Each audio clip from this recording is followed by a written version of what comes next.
নমস্কার। শেয়ারবাজ থেকে আমি শাশ্বত মিত্র। শরীর খুবই খারাপ, সেই জন্য ভিডিও করতে একটু দেরি হলো, কারণ একভাবেই করার অবস্থা ছিল না। কিন্তু ভাবলাম যে আপনারা হয়তো ওয়েট করে থাকবেন যে মার্কেটটা এত খারাপ হলো, দাদা কি বলছে, এটা জানার ইচ্ছা হয়তো আপনাদের মধ্যে থাকবে, সেই কারণে ভিডিও করতে এলাম। দেখুন, কয়েকটা ব্যাপার ঘটেছে, আপনারা দেখেছেন। শুক্রবার ডাও জোন্স প্রায় 700 পয়েন্ট পড়েছে, 700 পয়েন্ট। কিন্তু পড়ার কারণটা কি? পড়ার কারণ কিন্তু গুড নিউজ। মার্কেট খুব স্ট্রং, মানে ইকোনমি ইজ ভেরি স্ট্রং। কি হয়েছে? ওদের জব হওয়ার কথা ছিল 1.5 লাখ, ওরা এস্টিমেট করেছিল 1.5 লাখ জব হবে, হয়েছে 2.5 লাখ জব। জব হওয়া যে কোনো মার্কেটে পড়ার কারণ হয় সেটা আপনারা আজকে জানলেন। সেকেন্ডলি হচ্ছে ওদের ইনফ্লেশনটা একটু খারাপ এসছে। কিন্তু যেটা মেনলি, যখনই কোনো ভালো ডাটা মার্কেটে আসছে তখন মার্কেট ধরে নিচ্ছে যে তাহলে আর রেড কার্ডটা হবে না। ওরা প্রথমে আশা করছিল 5খানা রেড কার্ড হবে 2025-এ।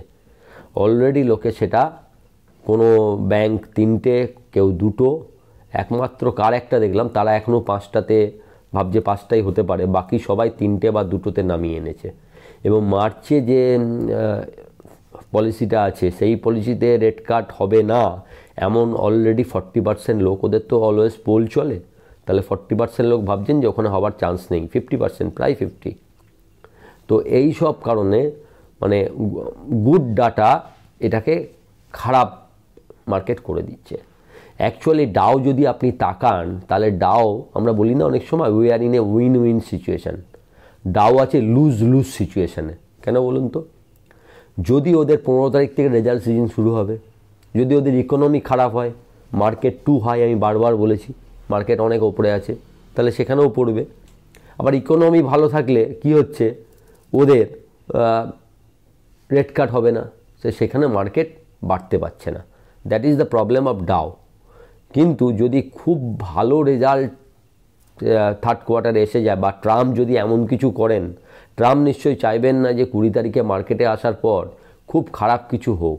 তো সেখানে যদি ট্রাম্প কিছু করেন, হয়তো মার্কেটে একটা রূপালী রেখা দেখা যেতে পারে। এখন আমাদের মার্কেটে কেন? দেখুন, এফআইআই তো রিলেন্টলেস সেলিং। আজকে এই সময় করছি বলে আপনাদের জানাতে পারছি যে আজকেও 4,800 কোটি টাকার ওপরে এফআইআই বেচেছে, 4,800 কোটি টাকার ওপরে। এবং যথারীতি ডিআইআই 8,000 কোটি টাকার কিনেছে, প্রায় ডবল। তাহলে তা সত্ত্বেও মার্কেট পড়ছে কেন? এখনও ফিউচারের ডাটাটা আমি পাইনি, মানে ইন্ডেক্স কতটা বেচেছে বা স্টক ফিউচার্স কতটা বেচেছে সেই ডাটাটা পাইনি। এটা খালি ক্যাশ বেচার কথা আপনাদের বললাম। আমি, যারা আমার টেলিগ্রাম গ্রুপে আছেন, সকালবেলা বলেছিলাম যদি 23,150, 23,200 best chance of market to bounce back. এবং প্রথমবার সেখান থেকে সাপোর্ট নিয়ে প্রায় 100-150 পয়েন্ট গেছিল। কিন্তু সেকেন্ডবারের সেলিংয়ে 23,100 নিচে 23,085-তে মার্কেটের ক্লোজিং হয়েছে। এখন যত আমি পজিটিভ যাই ভাবি না কেন, 23,200 নিচের ক্লোজিং যে মার্কেটের পক্ষে বাজে, সেটা আমাকে বলতে হবে। কিন্তু তাতে একটা বড় কথা কি জানেন? কোনো এক জায়গার বাজে জায়গা থেকেই তো মার্কেট ফল করে, এই ওঠে। আবার কোনো এক খুব ভালো, সব কিছু ভালো, সেখান থেকেই তো মার্কেট ফল করে। 26,300 আমার মনে আছে টিভিতে সবাই বলছিল এখান থেকে 27,000 কিছু দিনের ব্যাপার মাত্র, তো সেখান থেকে আপনি 23,000-এ এসছেন। আবার 23,000-এ সবাই বলছে কেউ 21, কেউ 19, কেউ 18, 15, নানা রকম গল্প আপনি মার্কেটে শুনবেন। এখন ব্যাপার হচ্ছে, আজকে কি মার্কেটে শেষ হয়ে গেল? Is this the last day of the market? সম্ভবত নয়, আমার তো মনে হয় না। আমি এর আগে বহু মার্কেট দেখেছি, 30 বছর ধরে মার্কেটে আছি, আপনাদের বারবার বলি, আমি খালি অভিজ্ঞতা শেয়ার করি। আমি অনেক খারাপ টাইম দেখেছি। আমি 2008-এ 7-8-এ 800,000 টাকা টাটা স্টিলকে 70 টাকা আসতে দেখেছি। আবার এই মার্কেটে সেই 10 টাকার শেয়ারটা 1600 টাকায় ভাগ হয়েছে, ভাগ হয়ে এটা 1 টাকার শেয়ার যেটা দেখছেন সব হয়েছে। তো সবই দেখেছি। তো মার্কেট দাম ফেরত দেয়। এখন আপনি যদি, যারা ধরুন আপনি, আমি, তো আপনি যদি আমাকে জিজ্ঞেস করেন কি হবে মার্কেটে, আমি বলবো এটা কি আপনি শিওর যে আর কোনো দিন মার্কেট হাই ভাঙবে না? কেউ বলতে পারবেন যে আর কোনো দিন ভাঙবে না? ভাঙবে তো, কিন্তু তার আগে কত নিচে দেখাবে, এটা হচ্ছে প্রশ্ন। এবং আরেকটা বড় প্রশ্ন হচ্ছে তখন যে হাইটা আবার দেখাবে তাতে আমার যে শেয়ার ধরা আছে সেগুলো কি আবার নতুন করে হাই করবে কি, বা আমার শেয়ারগুলো কি আমার দামের ওপরে আবার যাবে? এখন সেখানে আপনাকে ফান্ডামেন্টালি 3টে জিনিস দেখতে হবে। আপনি যে শেয়ারটা নিয়েছেন সেই শেয়ারটা কি ফান্ডামেন্টালি স্ট্রং শেয়ার নিয়েছেন? তার লাস্ট রেজাল্ট বা এই রেজাল্টে কি কোনো খারাপ কিছু আছে? একটা প্রশ্ন। দ্বিতীয় প্রশ্ন, যে শেয়ারটা আপনি নিয়েছেন সেটা কি ওভার ভ্যালুড অবস্থায় নিয়েছেন না মোটামুটি ঠিক দামে নিয়েছেন? দ্বিতীয় প্রশ্ন। তো এই দুটো যদি রাইট হয়, এবং তৃতীয় প্রশ্ন যদি আসবে, এবার ফার্স্ট কথা যে আপনি এটাকে কতদিনের জন্য রাখতে পারেন, এখানেই আপনার মাইন্ডসেটের গল্প। আপনি এখন 3 মাসে এর আরও নিচের দাম দেখতে পারেন, আমিও জানি না, আপনিও জানেন না কি হবে। এখন আজকে ধরুন কালকে ছিল 16% এফআইআই লং পজিশন, আজকে সেটা 12-14% চলে আসতে পারে। কোভিড টাইমে আমরা লোয়েস্ট 10 দেখেছি, এই লো যে ভাঙবে না সেটা আমি আপনাকে বলতে পারবো না। আপনি যদি 2015 থেকে টানা মান্থলি চার্ট দেখেন, নিফটি কোনোবারই মনে হয় 4 মাসের বেশি টানা মাইনাস থাকেনি, যেখানেই মাইনাস থাকুক 4টে মাস। তা সেই অনুযায়ী এটা আমাদের 4th মান্থ চলছে, অক্টোবর, নভেম্বর, ডিসেম্বর, এটা জানুয়ারি 4th। তাহলে সেটা অনুযায়ীও যদি একই ট্রেন্ডটা যদি একই চলে তাহলে 5th মান্থে এটা রিভার্স করার কথা। সেকেন্ডলি আপনার দিকের পজিটিভ কি?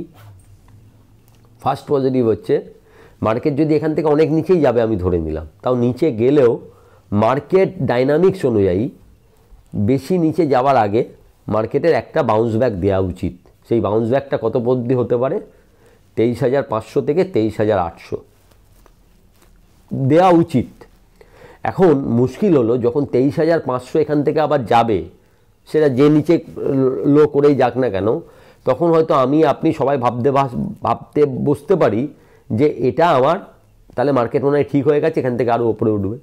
সেখান থেকে মার্কেট যদি আবার কারেক্ট হয় সেক্ষেত্রে হয়তো মার্কেট আবার আরও নিচে যেতে পারে। এখন আমি কি ভাবছি দেখুন, আমি খুব সোজাভাবে 3টে জিনিস ভেবেছি যেটা আপনাদের সঙ্গে আমি শেয়ার করব। ফার্স্ট অফ অল, আমি যে স্টক কিনেছি তাতে আমি কতটা তার প্রতি আমার কতটা কনফিডেন্স সেখানে আছে। কনফিডেন্ট মানে আপনি তো আর আগেকার মতো যারা বড় বড় এফআইআররা নেয়, আগে কি খবর হচ্ছে সেগুলো জানে, ম্যানেজমেন্টের সঙ্গে কথা বলে, তারা জানতে পারে কি করতে যাচ্ছে কোম্পানি, এগুলো আমাদের জানা সম্ভব নয়। আমরা প্লেন পেপার দেখে জানি, যেটুকু পেপারে দেয়া আছে কোম্পানি লাভ করেছে, লস করেছে না কি করবে, যেটুকু কাগজে বেরোয় সেটা আপনারা জানি। সেই অনুসারে যদি আমি জানি, তা সেই অনুসারে আমি স্টকটা নিয়েছি সেটা ফান্ডামেন্টালি স্ট্রং কিনা যদি হয়, এবং সেটার আমি রাখার ক্যাপাসিটি কতদিনের, এবং আমি কি চাইছি। এখন আপনি যদি ভাবেন যে 23 সালের মতো, এটা আমি বারবার একই কথা সবাইকে বহুবার ধরে বলেছি যে 23 সালের রিটার্ন প্রতি বছর দেওয়া সম্ভব নয় যেভাবে মার্কেট চলেছে।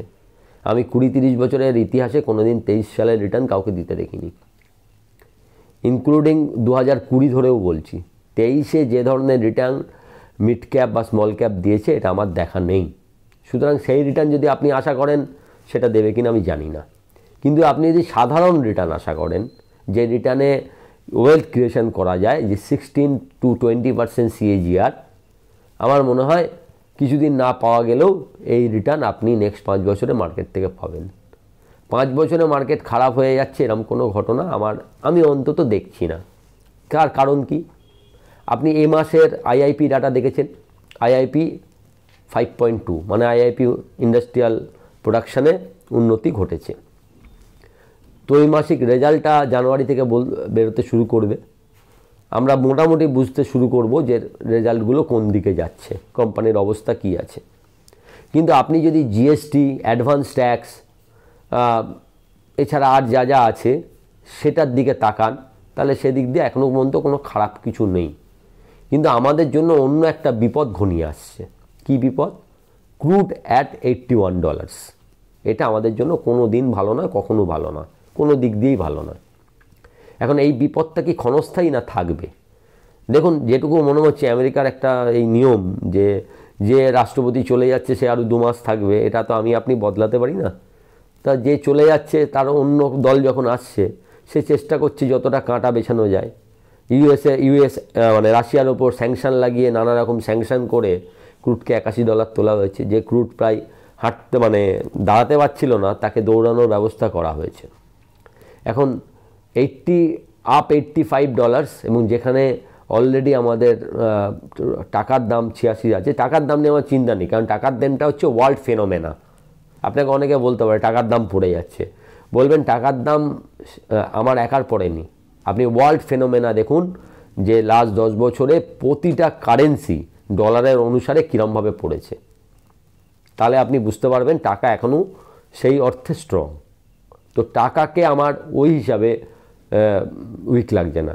ডলার এগেনস্টে সবাই পড়েছে, টাকাও পড়েছে। এখন প্রশ্ন হচ্ছে যে $81 এটা আমাদের ইকোনমিতে আঘাত করবে। তাই ক্রুড যদি না লং টার্মে বেশি ওপরে থাকে, আমার মনে হয় মার্কেট আস্তে আস্তে ফিরে আসবে। তার দুটো কারণ আছে।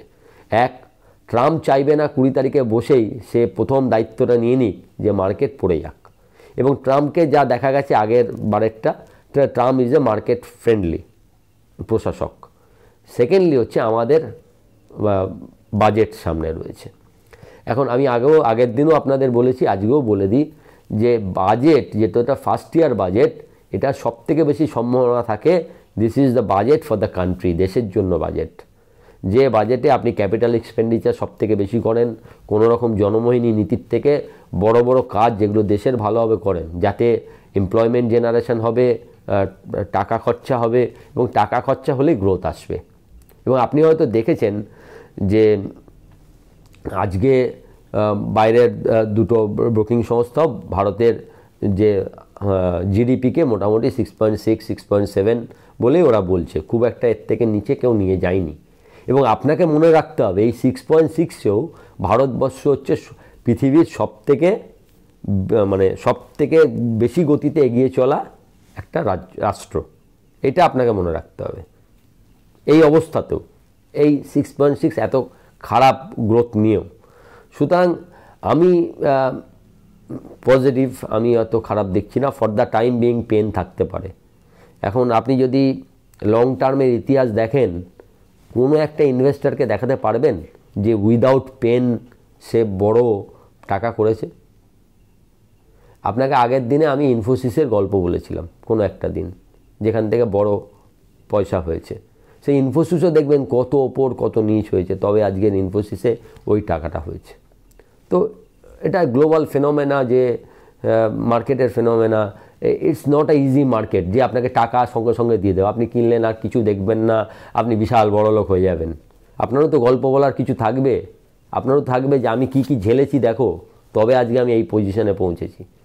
তো এইগুলোকে তো সহ্য করতেই হবে অ্যাজ এ ইনভেস্টার। তবে এখনও বলবো, যদি কারো ভয় পান, যদি প্রফিটে এখনও থাকেন, যারা অনেক আগে কিনেছেন, যিনি ভয় পাবেন তেনাকে বেছে দিতে হবে। নেগেটিভে যাওয়ার থেকে বেছে দেওয়া ভালো, যার এই বিশ্বাসটা থাকবে না।